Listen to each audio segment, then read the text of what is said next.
Di balik gombalan kalian yang estetik itu, ada yang namanya majas. Pernah dengar ini nggak? Bapak kamu tukang tahu bulat ya? Tahu bulat digoreng dadakan. Soalnya, matahari pun bersembunyi melihat kehangatan kamu. Anjay. Di majas ini biasanya ditandai sama kata-kata layaknya, bagaikan, seperti, seumpama, dan sebagainya, teman-teman. Contohnya ada pada gombalan berikut ini. Apakah kamu suka gombal? Atau gombalan kamu udah cukup bikin baper belum? Nah, hari ini aku nggak pengen ngajarin kalian ngegombal ya. Aku cuma pengen ngasih tahu kalau ternyata di balik gombalan kalian yang estetik itu ada yang namanya majas. Iya, majas yang biasa kalian temukan di pelajaran bahasa Indonesia. Sampai lupa. Halo teman-teman semua, apa kabar? Kembali lagi sama aku, Siva, di YouTube Bimbel SG. Oke, teman-teman, mungkin kita udah nggak asing lagi ya sama yang namanya majas. Dari SD sampai SMA, kita belajar atau kenal sama yang namanya majas. Meskipun emang nggak dalam-dalam banget sih, tipis-tipis aja. Nah, karena itu, hari ini di balik majas bahasa Indonesia yang ada puluhan itu, ternyata ada beberapa nih yang bisa kita pakai dalam kehidupan sehari-hari. Oke, jadi tadi kakak udah bilang kan, ada banyak banget majas di dalam bahasa Indonesia, tapi secara garis besar, majas terbagi jadi 3 bagian, yaitu majas penegasan, majas perbandingan, dan majas sindiran. Nah, buat hari ini teman-teman, kita bahas majas perbandingan dulu ya. Di dalam majas perbandingan ini ada hal yang kalian suka nih, yaitu gombalan-gombalan maut. Kayak apa sih gombalan-gombalan maut yang menggunakan majas itu? Yuk kita bahas bareng-bareng tentang gombalan maut dalam majas perbandingan.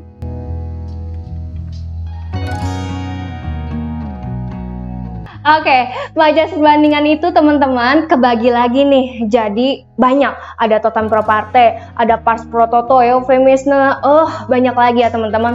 Tapi hari ini kita cukup bahas 6 aja yang sering keluar di pelajaran dan juga di bahan gombalan. Oke, yang pertama ada majas personifikasi. Seperti namanya, personifikasi, person, adalah majas perbandingan yang membuat benda mati seolah-olah seperti manusia. Nah, kalian pernah dengar ini nggak? Bapak kamu tukang tahu bulat ya? Tahu bulat digoreng dadakan. Soalnya, matahari pun bersembunyi melihat kehangatan kamu. Anjay. Oke ya.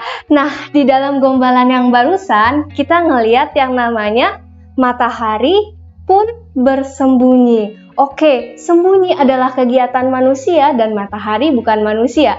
Jadi, matahari bersembunyi merupakan penggunaan majas personifikasi. Nah, yang kedua adalah majas metafora. Majas metafora ini adalah majas perbandingan yang secara nggak langsung, atau ciri-ciri lainnya ada yang namanya idiomatis. Apa itu idiomatis? Idiomatis adalah penggabungan kata yang kemudian membentuk makna tidak sebenarnya. Contohnya ya, aku mau deh jadi tulang punggung masa depan kamu. Sebab setiap hari aku jatuh hati sama kamu. Nah, teman-teman, gimana? Cukup meleleh nggak dengernya?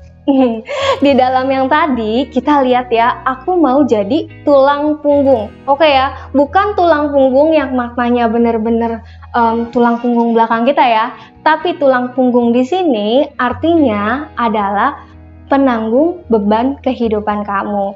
Oke, selain itu di dalam gombalan yang tadi kita juga lihat ada ada frasa jatuh hati. Oke, bukan hati kita lempar terus jatuh-jatuh ya teman-teman ya, tapi apa? Jatuh hati di sini artinya adalah terpana, cinta, sayang, dan kawan-kawannya. Nah, yang ketiga teman-teman, ada majas yang umum banget nggak sih buat kalian? Oke, kalian pasti sering banget dengar majas hiperbola. Hiperbola, lebay, berlebihan. Oke ya, jadi majas ini tuh majas yang nggak masuk akal teman-teman.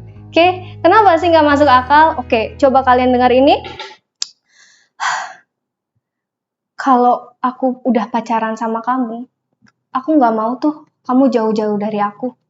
Sebab kamu geser dikit aja, bumi gonjang-ganjing.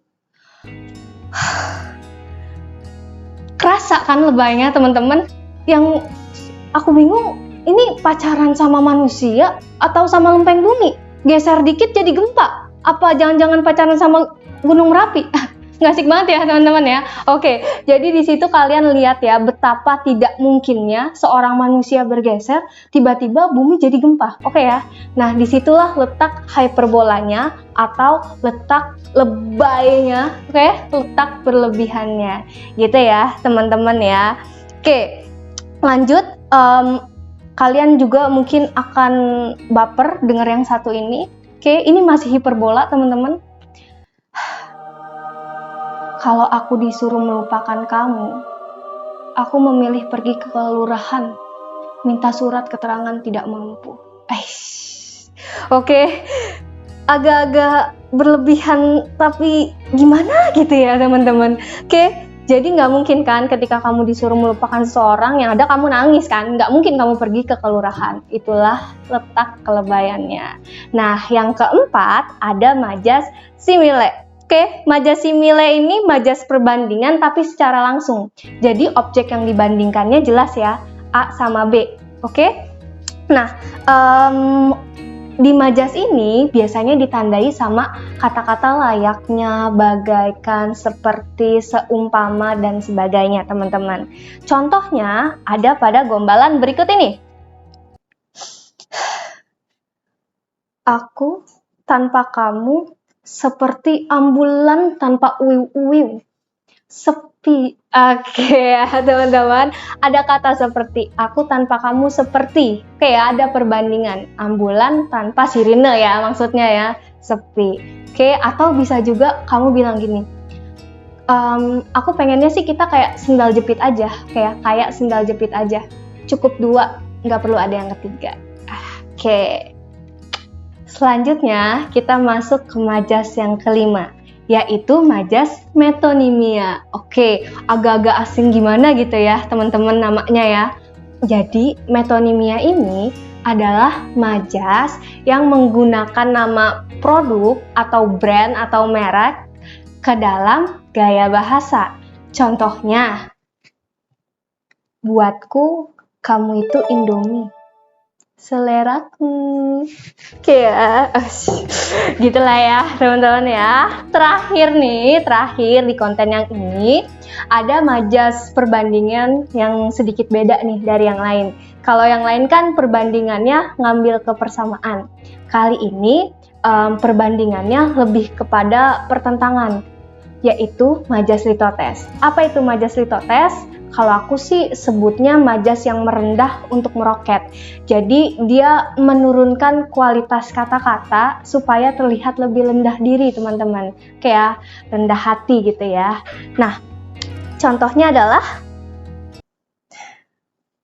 sayang, tidak ada yang dapat kupersembahkan kepadamu selain cincin sederhana ini.